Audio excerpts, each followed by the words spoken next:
Friends, మీకు ఈ video నచ్చితే లైక్ చేయండి, సబ్స్క్రైబ్ చేయండి.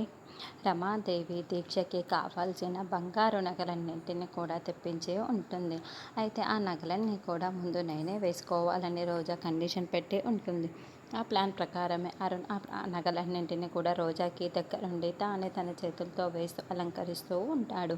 అలా రోజాకి నగలన్నీ వేసి రోజానే చూసుకుంటూ అరుణ్ మురిసిపోతూ ఉంటాడు. రోజా, నువ్వు చెప్పినట్లే నగలన్నీ ముందుగానే నీ మెల్లోనే వేశాను కదా, ఇప్పుడు నువ్వు హ్యాపీయే కదా అని అరుణ్ ప్రశ్నిస్తూ ఉంటే, నాకు సంతోషమే సార్ అని రోజా చెబుతుంది. రోజా వేసుకున్న తర్వాత ఆ నగల్ని మళ్ళీ ఏమీ తెలియనట్లు దీక్ష దగ్గర పెట్టేసి ఉంటారు. ఆ నగల్ని దీక్ష మెల్లో వేసి దీక్షకి రమాదేవి దగ్గరుండి ఫోటోల మీద ఫోటోలు తీయిస్తూ ఉంటుంది. అందరూ చాలా సంతోషంగా దీక్ష మెడలో ఉన్న నగల్ని చూస్తూ భ్రమరాజ్ జగదీష్ చాలా సంతోషపడుతూ ఫోటోలు తీయిస్తూ ఉంటారు. తర్వాత రోజా కాళ్ళ మీద కాలు వేసుకొని కుర్చీలో కూర్చొని ఉంటే అరుణ్ ఎదురుగానే కూర్చొని ఉంటాడు.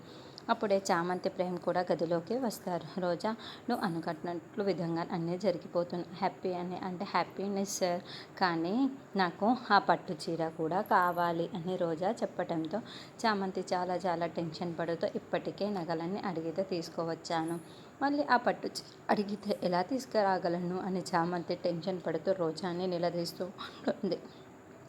అరుణ్ ప్రేమ్ వైపుకు చూసి, రే ప్రేమ్, నీ వల్ల కాదా అని అరుణ్ ప్రశ్నిస్తూ ఉంటే, చూద్దాం అన్నయ్య చూద్దాం అని ప్రేమ్ చెబుతూ ఉంటాడు. మళ్ళీ ఆ పట్టు చీర తీసుకురావడం వల్ల చామంతి ఎలాంటి శిక్ష అనుభవిస్తుందని